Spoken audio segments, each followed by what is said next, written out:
Assalatu wassalamu ala rasulillahi ajma'in Sayyidina Muhammadin Rasulillahi Sallallahu alaihi wasallam. Amma ba'du. Perkenalkan, nama saya Sofyan.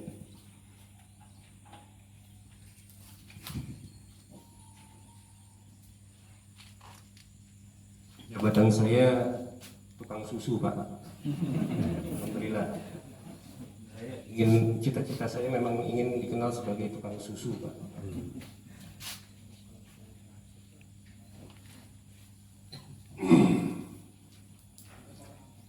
Nomor HP saya 0817 26 56 36. Ini nomor WA, Pak. Kalau mau telepon di 0821 34 30 2227. Telepon. Mohon maaf, kalau nggak kenal kan maka nggak sayang ya Pak ya. Makanya saya memperkenalkan diri sedikit, Pak. Izin Pak, biar bisa duduk Pak.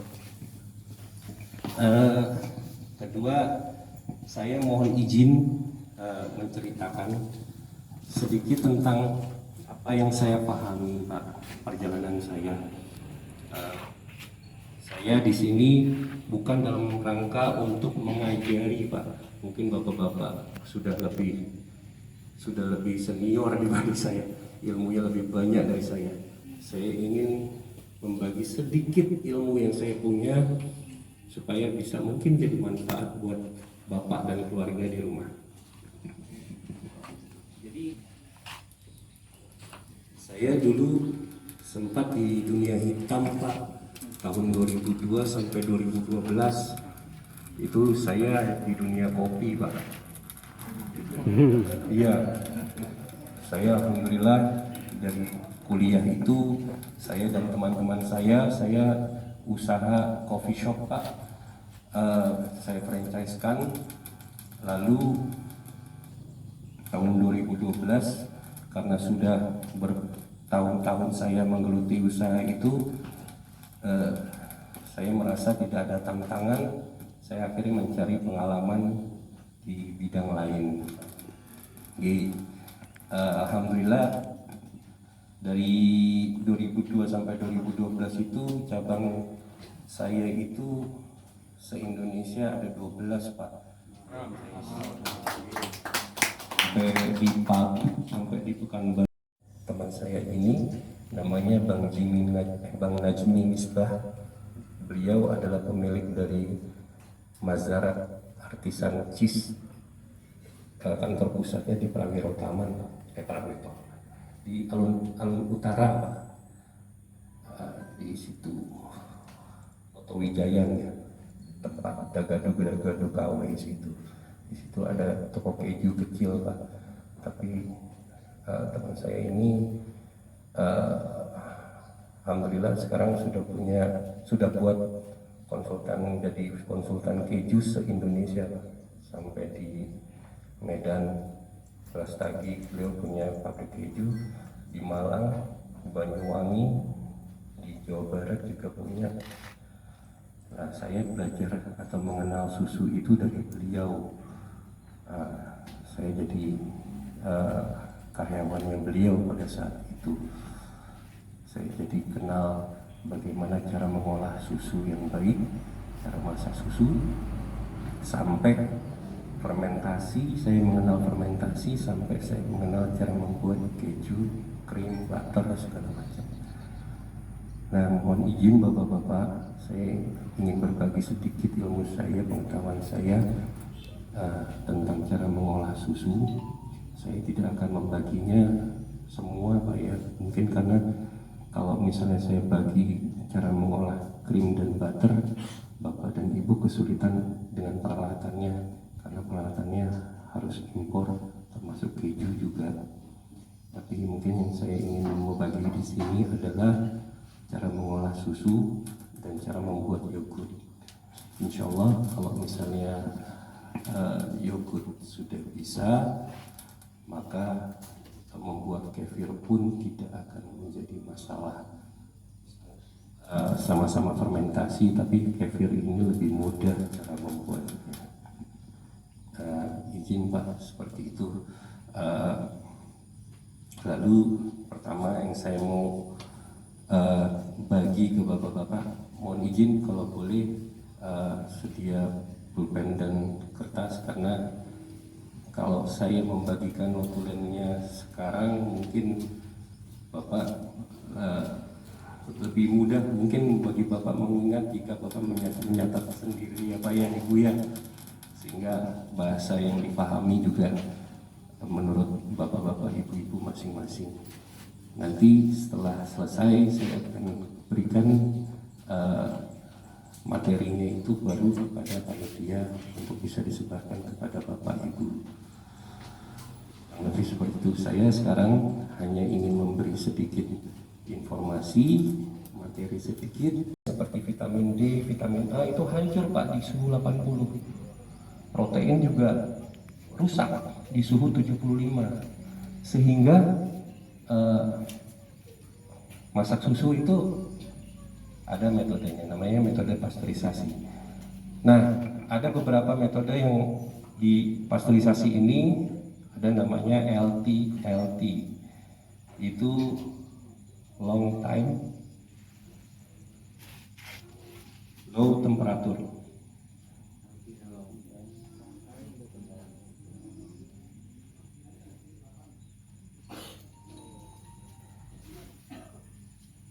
Waktunya lama, suhunya rendah. Ini di angka 62,8 derajat Celcius.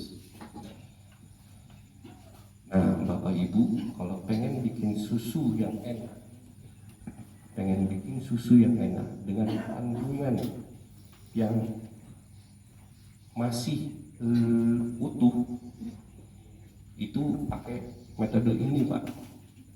Sayangnya dia harus ditahan di suhu ini selama 30 menit Pak.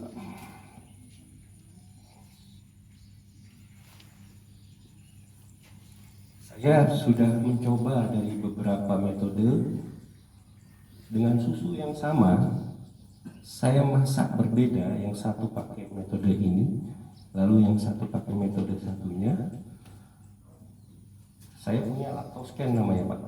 Lactoscan itu alat kita masukin ke situ, nanti keluar dia kandungan protein, mineral, lemak, itu keluar di lactoscan. Itu beda Pak, padahal susunya sama nih. Saya godoknya beda, yang satu panci satu, yang satu panci satu, metodenya berbeda. Hasilnya kandungan yang ada di LTLT itu jauh lebih tinggi dibandingkan metode yang lain. Lemaknya lebih tinggi, proteinnya lebih tinggi,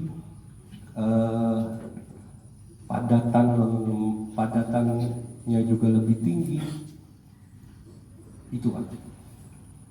Karena kalau saya sudah nyoba mau pakai api langsung, maksudnya pancinya ini langsung kena ke api, maka Bapak harus sering mengaduk Pak. Karena kalau enggak, dia akan berkerak, akan gosong, dan akhirnya si susu jadi sangit rasanya, rasa sangitnya.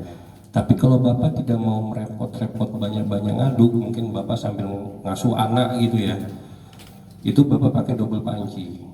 Jadi susunya Bapak taruh sini kasih Bapak isi air, kayak di tim Pak, kayak di tim. Nah itu Bapak aman, tidak perlu banyak-banyak ngaduk, karena panasnya nggak direct ke susu, directnya itu ke air dulu dia gitu. Nah mesin-mesin pasteurisasi cara kerjanya pun sama, mereka biasanya pakai bahasa double jacket ya. Double jacket itu ya satu lapisan itu untuk air, lalu ada lapisan untuk susu. Nah jadi yang nggak direct ke susu. Biasanya mesin pasteurisasi prinsip kerjanya seperti itu. Masaknya pakai double jacket namanya.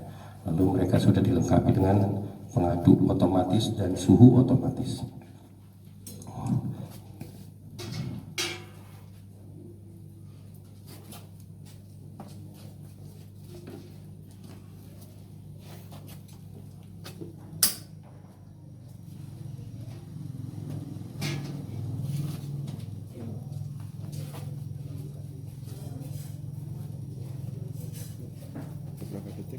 seperti apa termometernya, minimal seperti ini murah kok, 15.000 sampai 25.000. Bapak cari di alat-alat kesehatan, bilang termometer alkohol atau termometer air raksa. Kalau air raksa biasanya ininya warnanya abu-abu silver gitu, jadi kurang kelihatan. Saya lebih suka pakai yang alkohol seperti ini karena lebih kelihatan, gampang melihatnya. Ini syarat wajib Pak, karena semua bikin yogurt, bikin kayak semuanya suhu minimal harus punya ini. Kalau Bapak punya Bentley yang digital, saya pernah dulu awal-awal tuh saya pakai yang digital Pak. Karena harganya murah juga digital, saya meragukan keakuratan. Kok saya lebih nyaman, lebih percaya kalau saya pakai termometer analog seperti ini. Kecuali Bapak beli yang termometer yang harga 1 juta, mungkin itu akurat itu Pak. Akurasinya lebih sampai berapa? 37 sampai 45. Harus terus diaduk Pak, karena kalau enggak dia akan posisi di sini, jangan sampai kena termometer ya. Oke, lalu ciri-cirinya gimana Pak? Kalau misalnya saya biasanya nggak menaruh termometer dari pertama Pak, saya nunggu sampai keluar tanda-tandanya. Tanda-tandanya apa?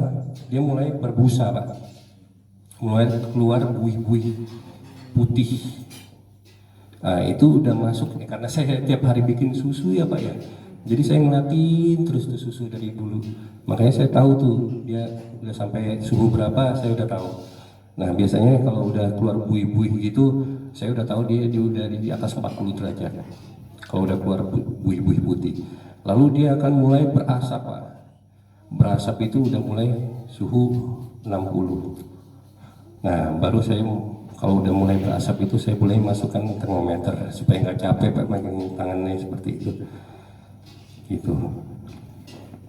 Nah kalau misalnya kena api langsung gini, apalagi kompor yang besar kayak gini, itu harus sering-sering dikerok bawahnya Pak.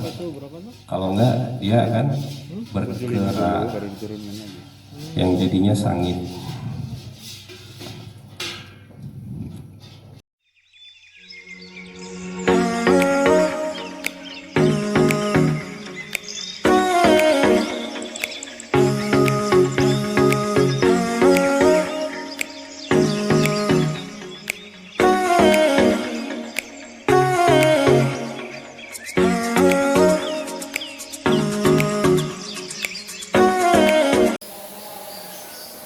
Assalamualaikum warahmatullahi wabarakatuh, sahabat Kiwari Global. Ini kami posisi ada di Masjid Miftahul Huda Dukuh Gedong Kiwo Mantri Jeron Yogyakarta. Kemudian kami juga bersama dengan tim kami bersih-bersih sehat Kiwari di Masjid Al Huda. Assalamualaikum. Ya ini sahabat, ini kita kerjasama dengan sahabat ya. Monggo Pak Des, selalu sehat selalu Pak Des. Ya, lagi aksi ya untuk bersih-bersih sehat Kiwari. Ini logistiknya kita siapin ya. Ya, ada buah-buahan ya, ada roti, ada camilan-cimilan ya, ada minuman air mineral dan wedang ya, untuk logistik siap ya, sehingga tugasnya menjadi lebih baik lagi, lebih smart lagi. Halo, assalamualaikum deh. Ya, ya ini peralatannya untuk bersih-bersih, ada karbol ya, alat-alat untuk bersih-bersihnya. Terus kini kita masuk ke lokasi masjid ini. Kita menggunakan penyedot debu otomatis untuk membersihkan debu-debu di karpet-karpet masjid.